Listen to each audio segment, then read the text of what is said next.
श्रीरामचंद्रा करुणा समुद्रा ध्यातो तिचिरातियोग मुद्रा नेत्री रे तुझवी निद्रा कैदेत सीदाम जला सुभद्रा। संत हे भगवंताची आठवण देण्याचे कार्य करीत असतात।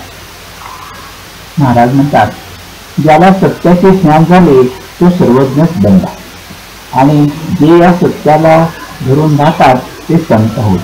संत आपल्याला मार्ग दाखवायला तयार असतात, परंतु आपला अभिमान आढळतो आणि आपण संतांना नावे ठेवतो। एक जण संतांना उद्देशून म्हणाला, तुम्ही आमचे नुकसान करता, अपकार करणाऱ्यावरती विचार करायला सांगून आम्हाला निष्पात्र करता। वास्तविक आपल्या संतांनी कर्माचा ढीग पाडला आहे, पण त्यांच्या आणि आपल्या कर्मांमध्ये फरक आहे।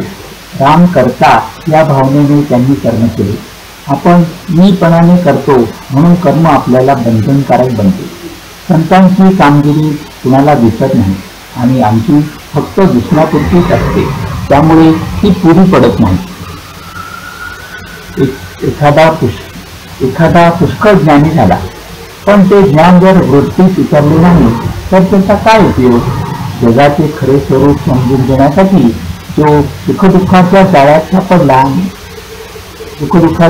सापडला नाही त्याच्याकडे जावे। तो साक्षीत्वाने राहून जगापासून अलिप्तच राहतो, कर्म करूनही तो अलिप्त राहतो। आपण मात्र सुखदुःखात गुरफटून जातो। संतांचे अंतःकरण शुद्ध असल्यामुळे त्यांची भाषा सुद्धा न बोचणारी किंबहुना आशीर्वाद रूपच असते। सत्पुरुष काही विद्वान नसतात। अतिविद्वान मनुष्य कोणी सत्पुरुष झालेला ऐकिवात नाही। कुणी 8व्या वर्षी घरातून निघून जातो, तर कोणी लग्नातून पळून जातो, तर कुणाला लिहायला वाचायलाही येत नाही। असे लोक सत्पुरुष झालेले आढळतात। संतांनी ध्येय सोडल्यावर सुद्धा लोकांना त्यांचे अस्तित्व भासते। महाराज पुढे म्हणतात, लहान मूल बाहेर खेळत असते, परंतु मध्येच त्याला आईची आठवण होऊन तिच्याकडे ती धावते। याचा अर्थ असा की मुलाला आईचे सूक्ष्म स्मरण सतत असते।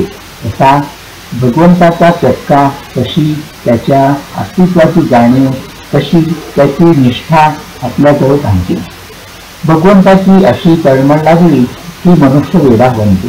त्या स्थितीत त्याला कोणी संत भेटला की तो निवांत होतो।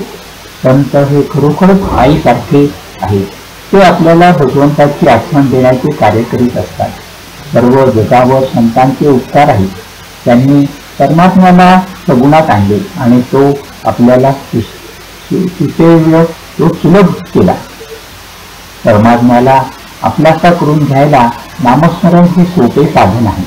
एकनाथी भागवत, ज्ञानेश्वरी असे सोपे सद्ग्रंथ निर्माण केले आणि यथाशक्ती अन्नदान करणे हेच कलियुगात उत्तम साधन आहे असे सांगितले। या 4 गोष्टी आचरणात आणायचा आपण प्रयत्न केला पाहिजे।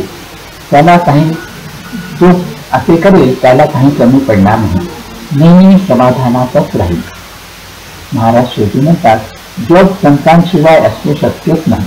आम्हाला त्यांना ओळखता येत नाही हेच खरे। हरिओम तत्सत, हरिओम तत्सत, हरिओम तत्सत।